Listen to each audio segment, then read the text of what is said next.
Cae la tarde y en un rincón de la ciudad, en un pequeño jardín, alguien cuenta una historia, reflexiona en voz baja o conversa, paseándose bajo los árboles.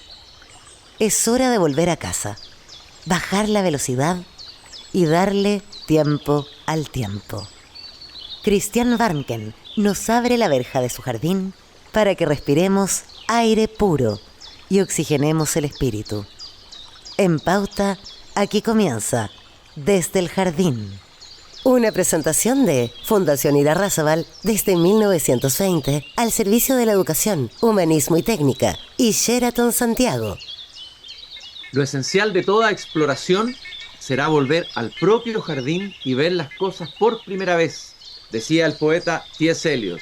Queridos y queridas radiovidentes, estoy caminando por mi jardín y los saludo afectuosamente, fraternalmente a todos los radiovidentes del norte que nos escuchan y nos ven en Antofagasta, los que nos siguen en la quinta región, Viña del Mar, Valparaíso, también en Santiago y la región metropolitana, y a todos los radiovidentes sureños un especial saludo. Ahí se escucha el sonido de los queltehues y las bandurrias muy sureñas. Saludo a los radiovidentes de Temuco y sobre todo a los radiovidentes patagónicos que nos siguen a través de las antenas de Radio Polar de Punta Arenas. Estoy cruzando en este momento al patio de la escuela. Ustedes saben que me gusta sentir la vibración del colegio.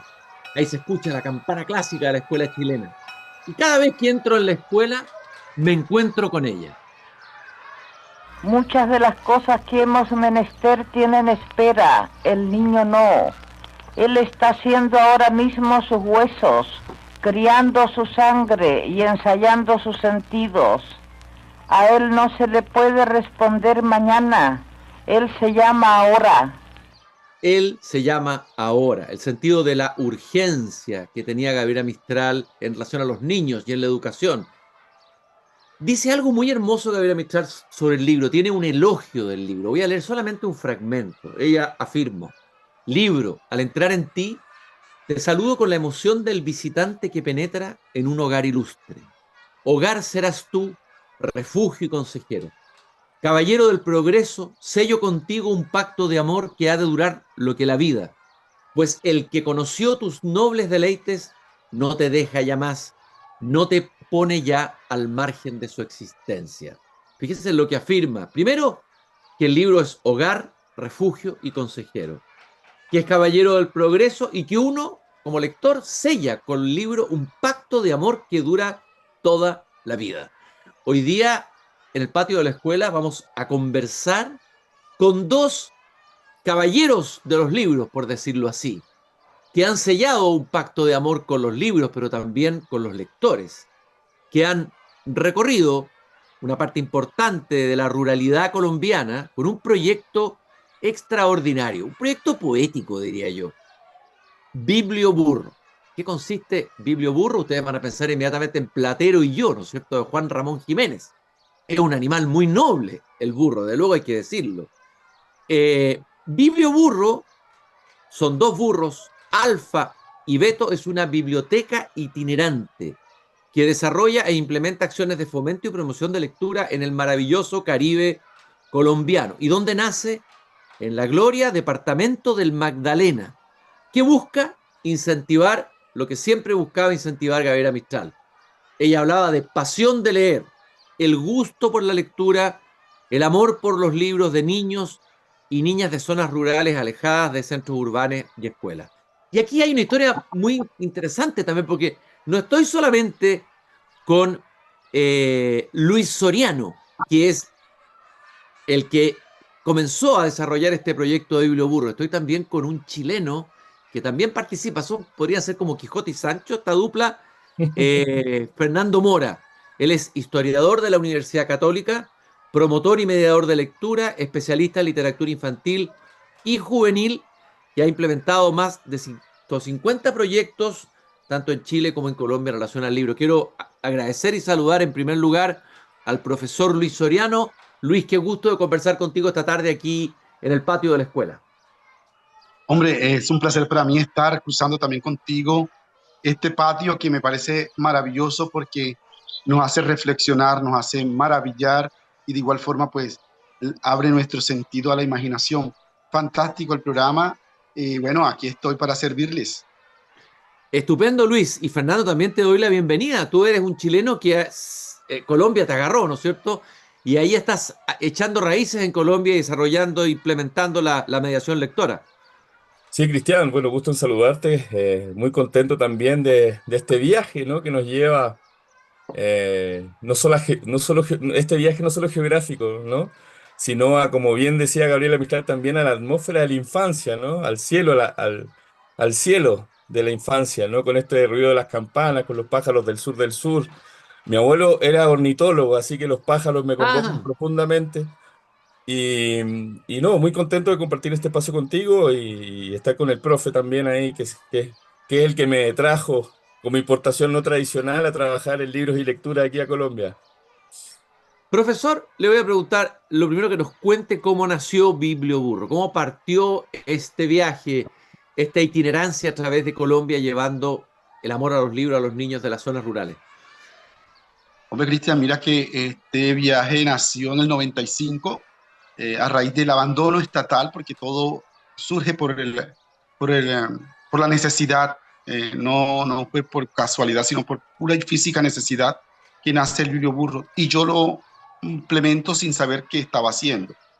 No tenía transporte, los transportes más mediáticos tenían a los burros, las vías de acceso no eran las mejores en ese momento, hace 27 años atrás. Hoy día, pues, teníamos que eh, aventurarnos sobre el tema paramilitar que teníamos en el momento. Era bastante con un caos que había. De todas maneras, esa parte se superó. Alfa y Beto nacieron solitos. El proceso biblioburro se dio como se dan las flores en un campo de un jardín, solas así. Pero alguien hizo que mirara hacia atrás y me hizo ver lo que estaba haciendo. Me dijo, mira, lo que tú estás haciendo es algo inaudito, que nadie lo hace y que tú no lo has dimensionado, pero vamos a hacer lo que Colombia y el mundo lo conozca. Y bueno, mira, 27 años atrás estoy siendo entrevistado por ti. Fernando ya es producto del biblioburro acá en Colombia. Y son cosas fantásticas que ha pasado durante estos 27 años. Pero nace por pura y física necesidad en la parte rural de la costa colombiana. Me imagino que esa zona del planeta es una zona muy fascinante, también con muchos problemas, ¿no es cierto?, sociales, etcétera, de marginación, etcétera. Y tal vez, Fernando, tú nos podrías contar cómo es ese lugar. Luis nació en La Gloria, entiendo que hay un dicho, no sé si un dicho que dice la gloria es a 40 grados centígrados, ¿no? O sea, se transpira harto en La Gloria, ¿no? Pero es un lugar al mismo tiempo muy exuberante, su gente debe ser fascinante. Habla un poco de ese lugar, de Sí, ese Caribe. uy, bueno, es el Caribe donde nace el vallenato, es una región donde surge la cumbia, el porro, está cerca de Aracataca, pertenece al departamento del Magdalena, donde crece Gabriel García Márquez, que interpreta todo este realismo mágico, este universo mítico, que uno lo vive en el Caribe colombiano, ¿no? A mí en una charla una vez me preguntaron, da un ejemplo de lo que es el realismo mágico, y dije, cuando llueve los niños juegan a la pelota, ¿no? Y toda la gente quedó como deslumbrada. Y claro, es esa relación, ¿no? Porque con ese calor que hacen en la costa, solamente cuando cae un vendaval, los niños pueden salir a jugar fútbol, ¿no? Donde los hombres se convierten en caimán, donde Francisco el Hombre le ganó un duelo de acordeón al diablo. Eh, y sin duda el profe y su biografía es parte de este universo mítico también, ¿no? Eh, Creo que es un territorio muy rico donde conviven las influencias de los pueblos originarios, los pueblos indígenas, con los aportes de los pueblos afrodescendientes y bueno, también la cultura europea. Y bueno, este diálogo, ¿no? Este sincretismo, de una u otra manera, se reflejan en esa riqueza cultural, ¿no? Que dialoga desde las cocinas, desde los dichos, los refranes, ¿no? Y sin duda, Vilo Burro es un ejemplo claramente de esa energía mítica que vive en el Caribe colombiano. Bueno, estos dos burros, Alfa y Beto, salen a caminar y a recorrer en medio de un escenario político muy complejo en Colombia con mucha violencia. Y ahí es interesante pensar qué pueden aportar los libros, qué puede aportar la literatura en un contexto de violencia. Y quisiera preguntarle a Luis, ¿qué llevan los libros y qué produjeron en esa zona del país que estaba muy golpeada por la violencia, por decirlo de alguna manera, ¿no? Bueno, mira, los libros que transporta Alfa y Beto llevan conocimiento. A raíz de eso, pues también llevan mucha imaginación y también llevan ese secreto de ponerle el tin al momento que se está viviendo. Yo creo que en el momento que sale Biblioburro, descansan muchas personas de su día a día, en las tardes con un libro en las manos, escuchar lectura en voz alta le fascinaba o le sigue fascinando a los niños. Antes, a principio, le fascinaba a los adultos, los que estaban más agobiados por el problema político-social. Yo creo que era como un aliciente en vez de tomar alcohol o de consumir algún alucinógeno. Escuchaban eh, unas tardes que nos sentábamos en algún rancho, en alguna finca, en alguna casa que allá no se puede hacer como antes, pero igual forma, pues, de pandemia para acá todo ha cambiado, ¿no? Hoy día, pues, se llevan los libros y los leen y son préstamos selectivos que se hacen también. Y bueno, en esos momentos de álgidos de la violencia, yo creo que poner a soñar a las niñas de la casa, a las señoras de la casa, con Margarita de Baile o empezar a leerles un poema de Mistral, yo creo que era lo mejor que podía pasarle a esa familia o a esas personas que escuchaban o siguen escuchando lectura en voz alta. Yo me acuerdo que leí a unas niñas una vez un poema, le contesto a Fernando también, de Gabriela Mistral, que dice que, ven hijo mío, era como una oda de la madre. Entonces, en ese proceso, yo vi que las niñas pusieron a llorar y dije, no, porque es que mi mamá murió en la violencia, entonces todas estas cosas golpean duro, ¿sí me entiendes? A la orfandad le da duro. Esos poemas de Mistral en plena violencia, yo creo que no era una tortura, sino una sanación. Lo que hace la lectura en plena violencia es sanar esas heridas que siguen ahí abiertas o otras están cicatrizando profundamente, pero muy lento. Yo creo que es lo que hace el proceso lector. A las personas se les olvida en un momento sus problemas cotidianos. Hoy día, gracias a Dios, ha mermado un poco más la violencia de, de grupos armados. No se ha acabado, porque todavía está viva. Ahí está escondida, esperando acechar. Pero la gente hoy día pues tiene más libertad de expresarse.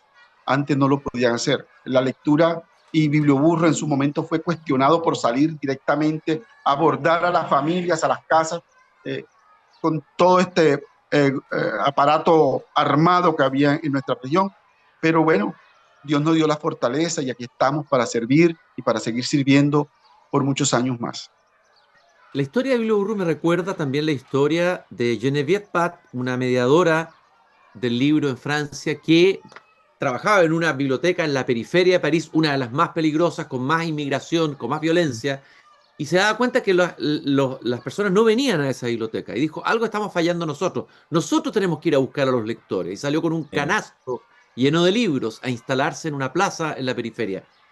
A ver, Fernando, ¿cómo miras tú que has estudiado el tema de la mediación lectora, cómo ves este proyecto, esta manera de entender la biblioteca?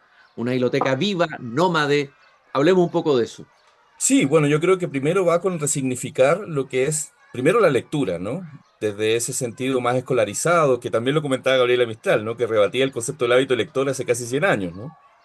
Esta forma de entender la lectura como un ejercicio de mecanización, instrumentalización y primar lo que es el gusto, ¿no? Revitalizar el concepto del ocio lector en la formación de lectoras y lectores previa a la educación lectora, ¿sí? Desde ahí también se resignifica la biblioteca y de ahí Colombia es un referente, lo conversamos previamente, ¿no? Ya la biblioteca no es ese espacio tradicional, podríamos decir decimonónico, que nos formó a nosotros, ¿no? ¿Te acuerdas que tú, yo, bueno, el profe, íbamos a la biblioteca, llenábamos la ficha, se lo pasábamos a la bibliotecaria, al bibliotecario, y esta persona iba, sacaba el libro y se lo pasaba a uno? Esa biblioteca tradicional estaba pensada para un lector. Justamente el rol de mediador infiere una problemática, que es que las personas no se están convocando a sí mismas, ¿no? Por distintos motivos, ¿no? Ahí eso da para otras grandes conversaciones, como lectora. Entonces, justamente hoy la biblioteca tiene que salir, convocar, incitar. Ya la biblioteca no es el lugar tradicional, quizás de lectura silenciosa, ¿no? Sino un lugar dinámico, vivo, que debe proveer de distintas maneras de manifestaciones culturales y donde incluso, y esto puede ser inclusive dar para discutirlo, ¿no? Ya los libros son una excusa para juntarse a conversar y socializar experiencias, ¿sí? Mm, Cada persona tiene una vida digna de ser resignificada y valorada, y sobre todo en contextos como el colombiano, donde se ha naturalizado por décadas la violencia, es fundamental lo que decía el profe, escucharnos, conversar, soltar, ¿sí? Hay un ejercicio muy, muy bonito que surgió, bueno, de los escandinavos, ¿no? Tú sabes que son los referentes en el tema de las bibliotecas desde esta nueva mirada, que son las bibliotecas humanas, ¿no? mm, Porque a mí me pasa, ¿no? Muchas veces, un señor que me dice, yo no leo, eso es para gente culta, pero el mm, señor es un albañil capaz de levantar una casa, ¿no? claro. Entonces la labor nuestra es decirle, usted lee, lee con sus manos, y ese conocimiento que usted tiene es digno de ser valorado, significado y transmitido a las nuevas generaciones, tal como lo hace un libro, ¿no? Entonces, dentro de esa mirada más general de lo que es de lo que es una biblioteca, Biblioburro funciona como un motor narrativo. Imagínate cómo reaccionan esas niñas, esos niños cuando ven llegar a los burros con libros, ¿no? Tan lejos de esa mirada escolarizada, de la obligatoriedad Totalmente, de leer, ¿no? totalmente. Y la misma Genevieve Plata, profesor, que tú hablabas de los encuentros, habla de la poética del encuentro como uno de los Mm. elementos centrales de su trabajo. O sea, me gustaría hablar un poco de eso, profesor. Esta poética del encuentro que usted ha desplegado en el territorio colombiano, ¿en qué consisten esos encuentros? Cuéntenos un poco más historias de esos encuentros que se producen a partir del libro, ¿no? Y que van más allá del libro incluso. Bueno, mira que son puntos de encuentro donde nosotros, a través de la lectura, hacemos encuentros sociales y socioculturales entre comunidades. Nos ponemos en un punto equidistante, nos citamos gracias a la modernidad, porque antes era muy difícil, antes era el voz a voz y esperabas 8 días para comunicar, porque mientras llegaba la información y recibías la respuesta, ahí pasaban muchos días. Hoy día, gracias a la telefonía celular, ya en un momento, en 2 horas, 3 horas, en un día, estamos organizados.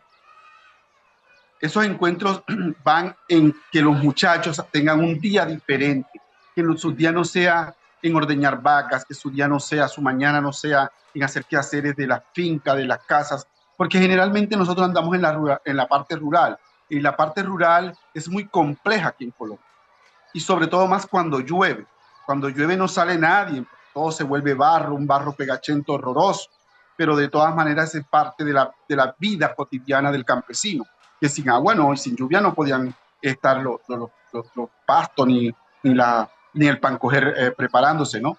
De todas maneras, eso consiste en unirse, en conversar alrededor de la lectura, en compartir un momento, en olvidarnos de nuestros problemas, que son múltiples. Yo creo que la parte biblioteca rural itinerante, Biblioburro, lo que hace es hacerle un día diferente, lleno de fantasía, lleno de mucha, pero mucha creatividad a los muchachos, llevarles libros, hacerles actividades lúdicas, hacer trabajos de manualidades, porque no solamente el Biblioburro es llevar libros, también hacemos ese trabajo social de buscar los problemas de la comunidad y ayudárselas a solucionar en la parte gubernamental. Biblioburro lo que hace es prácticamente como un puente entre la parte invisible con la parte visible de nuestra sociedad. Yo creo que sacar a los campesinos donde están, allá creo que en su hábitat, sembrando las yucas, cortando el tabaco, recolectando los pancoger. Yo creo que esa parte no la conoce mucha gente.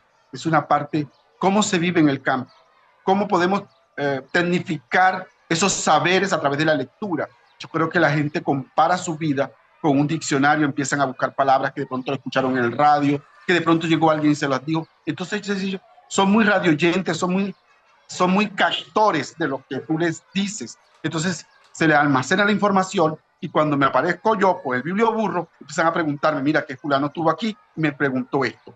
¿Qué crees tú que dice esto?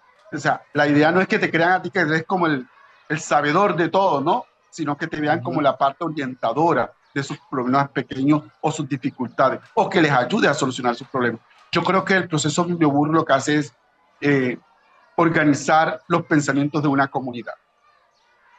Y a propósito de esa comunidad, y pensando en Gabriela Mistral también, amante del libro, pero también era una adalid, defensora de la riqueza de la oralidad. Me imagino que la oralidad de la zona rural colombiana es una realidad muy rica. De ahí vienen grandes narradores. García Márquez hereda esa posta y la lleva a la literatura escrita. ¿Cómo se produce este encuentro entre estos dos mundos? Un mundo de una cultura más oral y el mundo de la cultura escrita. ¿Entran en colisión, en contradicción, se complementan? ¿Cómo se hace ese juego, ese encuentro, Fernando, entre estos dos mundos? Uy, bueno, ahí el profe puede comenzar a narrarte, pero aquí estaríamos todo el día, ¿no? Con todos esos saberes de la región. Bueno, el vallenato que para mí antes de llegar a Colombia era un fenómeno pop, por decirlo de alguna manera, y por Carlos Vives. Yo lo conocí en profundidad aquí y va muy de la mano con estos juglares que iban de región en región por el Caribe contando historias. Y es lo que lea justamente, como bien tú comentas, García Márquez, ¿no? No, la oralidad es muy poderosa en el Caribe colombiano, es tremenda, tremenda. Y creo que lo que comentaba hace unos minutos atrás, ¿no? Muchas veces el libro termina siendo una consecuencia de un proceso previo que es la socialización de experiencias justamente, ¿no? El proveer de un espacio que es la labor del mediador, que es la que desarrolla el profe, en este caso en particular con el biblioburro, que aquí tengo, mira, aquí tengo un pequeño biblioburrito aquí, Qué bonito. ¿sí? Eh, es lo que impulsa, ¿no? Lo que suscita finalmente el profe con el biblioburro, que es generar una instancia de participación colectiva que desde la horizontalidad, y eso también rompe con esa mirada tradicional escolarizada, donde el adulto es el garante primero del conocimiento, de la información, ¿no? El mediador lo que busca es suscitar encuentros, ¿sí? Como bien cuenta el profe, y desde ahí se generan experiencias riquísimas, ¿no? Y esa socialización de encuentros se da desde una persona mayor hasta un niño de 5 años que ya, previo a su proceso de escolarización, ya lee su contexto, Mm. ¿sí? Y esa es una mirada muy propia de la escolarización, creer que el niño o la niña lee solamente cuando entiende la grafía o el texto. Un niño o una niña de 5 años ya conoce, ya entiende su contexto, y esa es una forma de lectura que debe ser reconocida y validada también. Y es muy bonito porque yo siempre lo comento y el profe lo compartirá. Creo que los mediadores tenemos un privilegio maravilloso porque la gente es muy generosa y uno siempre se va sintiendo que aprendió más de lo que deja. Exacto. Y creo que es un espacio único, ¿no? Yo me siento un privilegiado trabajar en este tipo de espacios justamente por eso, ¿no? Porque desde las cocinas, los saberes, los dichos, los refranes, las músicas, ¿no? Porque tú, lo que hablábamos previamente, Gabriel García Márquez hablaba de las naciones culturales. Colombia son 5 o 6 países en uno, cada uno con su propia idiosincrasia, su cultura, ¿no? Entonces, claro, el libro finalmente viene siendo una consecuencia de un proceso previo donde prima la experiencia de las personas que participan de un espacio y se socializan esas historias en común. Y qué importante es, y disculpa que me alargue un poquito, soy muy buen alumno del profe porque me he vuelto muy buen conversador, desnaturalizar la violencia desde la conversación es imprescindible en proyectos como el que promueve el profe con el biblioburro. Y esto va muy en contramano de esta mirada muy reduccionista o que reduce la lectura a mera evasión y esparcimiento, ¿no? Estos conceptos de leer es volar, leer es evadirse, leer es poner los pies sobre la tierra. Bien lo dice Michel Petit, que la citamos antes de esta conversación. Eh, y claro, quizás proyectos como este navegan entre dos extremos. En un extremo, la escolarización, el hábito lector y la obligatoriedad de leer que hace esta distancia. Y en el otro extremo está esta folclorización y reducción a mero esparcimiento y recreación. Y proyectos como el Biblioburro están a medio camino, deconstruyendo esa mirada sobre lo que es leer, primero como un derecho social y cultural de las comunidades, ¿no? Mm. Que es para nosotros muy importante, que es el trabajo que hemos articulado con el profe en este tiempo que llevamos juntos, ¿no? Dar a entender que esto no es un ejercicio de recreación, ¿no? Esto es un ejercicio político. Mm. Político porque la lectura es un derecho social y cultural de las comunidades. Ese es el primer y fundamental pilar de lo que es Biloburro, ¿no? Profesor, me imagino que usted debe tener algunos libros talismanes, es decir, libros que han tenido un efecto en los lectores que lo reciben. ¿Qué libros ¿recuerda usted que hayan abierto un camino, que hayan transformado una vida? ¿Cuáles son los libros para usted más entrañables, los que lleva sobre Beto y Alfa? Bueno, contarte que cuáles son los libros, en pocas palabras me está diciendo cuáles son mis mejores los libros más especiales que tú cargas en el burro. Eh, Exactamente. bueno, mira que yo no tengo esa especialidad de libros. Yo creo que todos los libros para mí son muy especiales. Pero sí somos como los pioneros de literatura infantil en la parte rural. Lo que cargamos en su mayoría son libros de literatura infantil, y libros de poemas, libros de lectura profunda para personas que de pronto quieran leer esos poemas interminables de Violeta Parra que me encantan tanto. Entonces yo creo que eh, la literatura infantil es el fuerte del Bibliobúro. No te digo cuál es el libro especial, pero porque todos son para mí especial. Pero me gusta, como estaba diciendo anteriormente Fernando, la parte oral. Yo soy muy orador, me gusta escuchar a las personas hablar. Hoy estamos plasmando historias que cuentan los niños, de refranes de sus abuelos, en un manuscrito que estamos haciendo, la parte rural, para llevarlo algún día a una impresión, para mostrárselo al mundo. Cuentos que le dicen sus abuelos, cuentos que ya no se pueden contar porque no hay quien los cuente, pero no podemos hacerlo poco a poco nosotros como maestros y como mediadores de lectura, recopilar toda esta información para hacer un libro fantástico que podremos llevar todos en nuestro corazón y decir, este es el libro especial. Quiero decirte que algo que le vamos a agregar a estos manuscritos para que sea un libro especial, para poderlo llevar en Alfa y Beto, son historias que nos cuentan nuestros abuelos, refranes que me decía mi abuela. Por lo menos mi abuela me decía un refrán que cuando lo digo todo el mundo queda mirando, ¿qué es eso? Haz una comprensión lectora, una comprensión de información. Y que decía, que dice así, aunque la puerca sea de Rusia, la maten en Sevilla, le echen azúcar a la sangre, siempre negra es la morcilla. O sea, son cosas muy trascendentales, ¿no? Mira que la puerca rusa, la ciudad de Sevilla, el azúcar, y para culminar, aunque la mona se vista de seda, mona se queda, ¿no? Es la profundidad de esa retraila tan larga. Que te diga que 10 micos iban a la vera del río, el último contaba 9 rabos y no decía 10 con el mío. Son cosas que te quedan grabados de toda la vida, porque así era que educaban en la costa colombiana, antes a nuestros padres, nuestros abuelos, así era que nos educaban. Una mujer que llegó una vez a planchar a mi casa, mi mamá la contrató para que planchara la ropa de todos, me dijo un refrán. Mi madre me dijo un día, los amores tuyos con los míos todo el mundo los ha de saber. ¿Para qué me mandas cartas si yo no sé leer? Eso me impactó a mí, porque era verdad lo que ella me estaba diciendo y su mamá se lo decía. Las mujeres en el 40 no tenían derecho a leer, no tenían derecho a escribir aquí en Colombia. Hoy día, pues, es un refrán de 1940 y era verdad, porque ponían a leer a todos los hombres y a todo el que supiese leer. Menos la persona, el interesado de qué decía ese recado, no sabía nunca lo que decía. Yo creo que lo que estamos haciendo es compilar toda esta información para hacer ese libro especial que algún día vamos a tener en Alfa, Beto y yo, para decirle que ese es nuestro libro especial. Algún día alguien va a contar esta historia y va a decir, en un lugar de la Magdalena, de cuyo nombre no quiero acordarme, hace mucho tiempo que vivía un profesor que con 2 burros salió. Así va a ser contada esta historia, ¿no? Podría Quiero ser.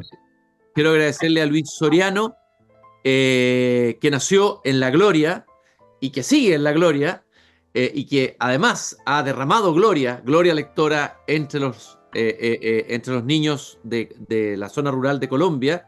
Y quiero también agradecer a Fernando, que lo acompaña en esta tarea, en este viaje, que desde luego no solamente transforma al que recibe el libro, también transforma al que lleva los libros. Claro.